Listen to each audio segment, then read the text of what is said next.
The Choice by Nan Marino. As you read, think about this is a story about choosing between right and wrong. As you read, think about how the main character makes his choice. My mom whistled as she rummaged through the clothes at the thrift store, like she didn't have a care in the world, like we had always shopped there. She held a pair of jeans in front of me.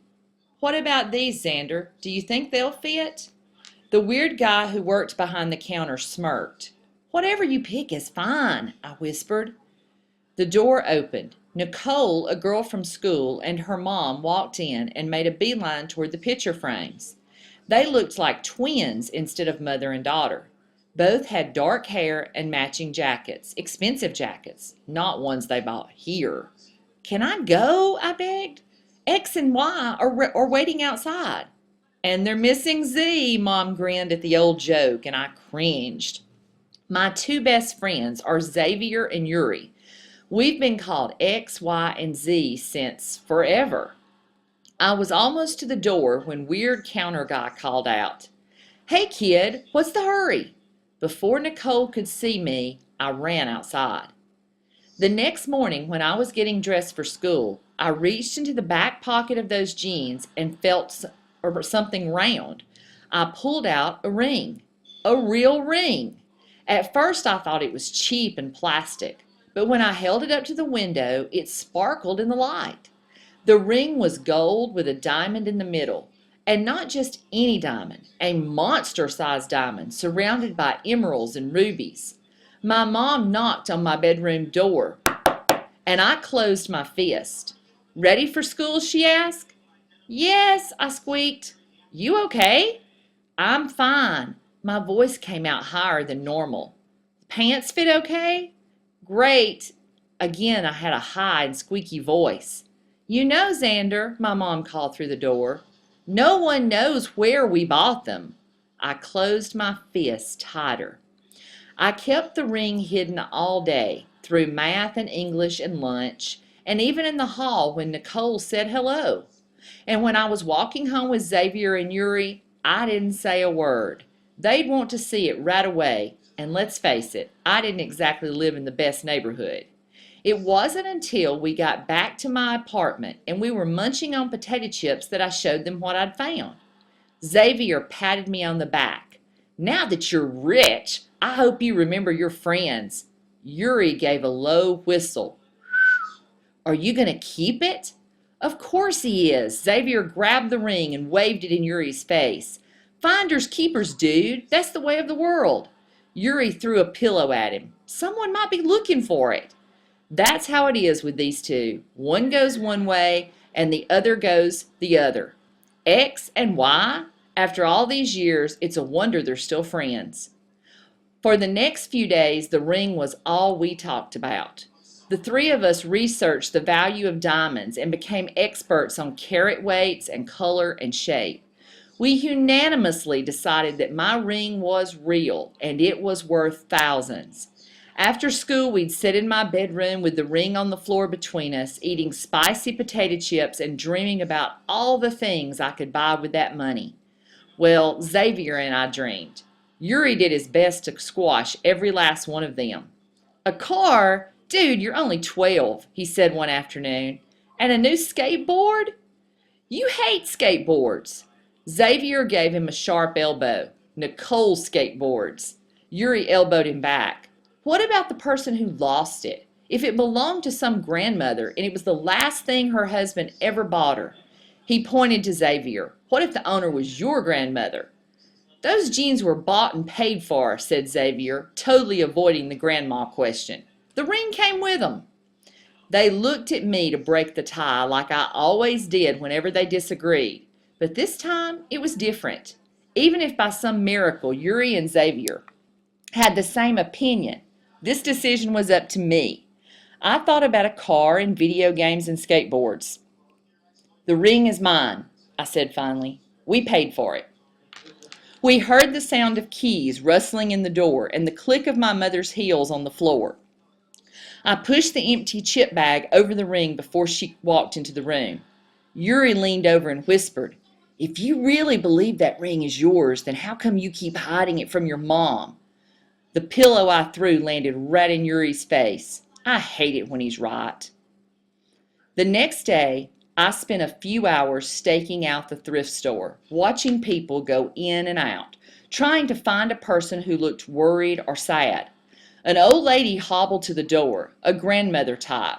It wouldn't be so bad returning the ring to someone like that.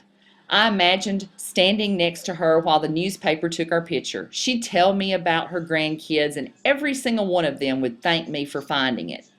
A few minutes later, the old lady left the store with her arms filled with bags and a smile on her face. A fast-walking guy with a leather jacket hurried through the door. It could have been his. Maybe he'd spent weeks working overtime to buy an engagement ring for his girlfriend. They'd both be so happy they'd invite me to their wedding. It would be a different type of thank you, but that would be okay too. There was a woman holding the hand of a little girl. The ring could be hers. Maybe she was a single mom and money was tight. That's when I got the idea. Instead of giving the ring back to some stranger, I could give it to my mom.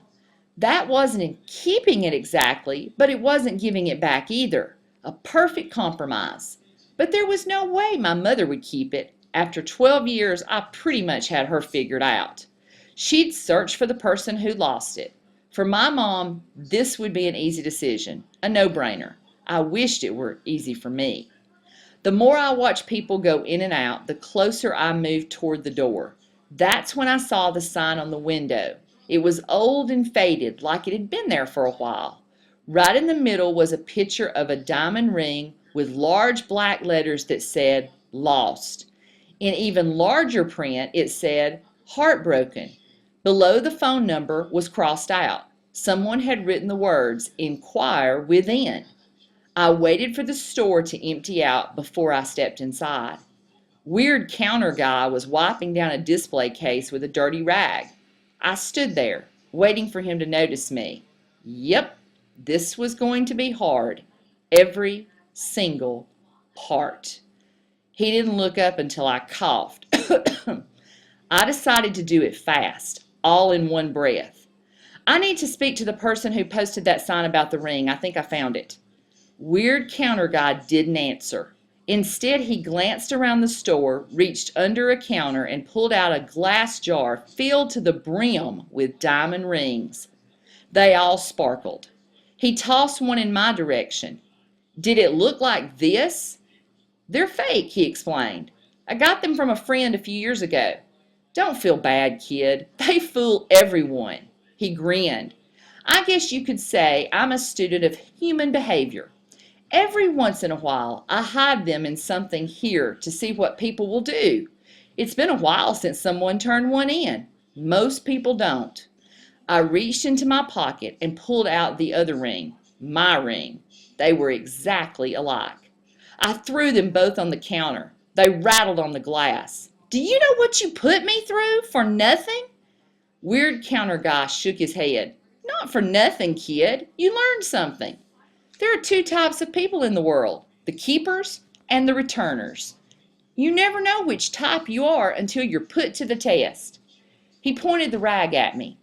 "And you, kid, are a returner." He handed me a ring. "It's yours. You've earned it." "It's worthless," I said. "What am I going to do with it?" Weird counter guy shrugged, and I bolted out of there. I only stopped running when my lungs ached and my muscles hurt. I leaned up against a garbage can, gasping for breath. The ring. The stupid ring.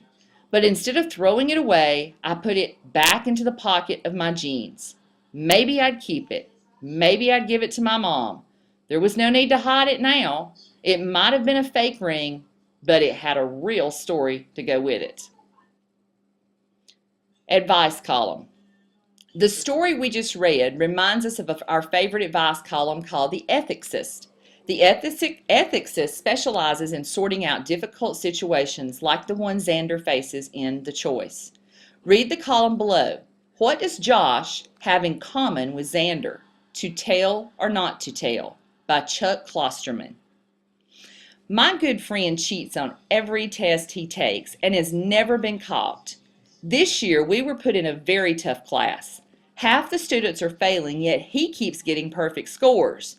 Our teacher grades on a curve, and now my friend is ruining everyone's chances of benefiting because of his very high grades.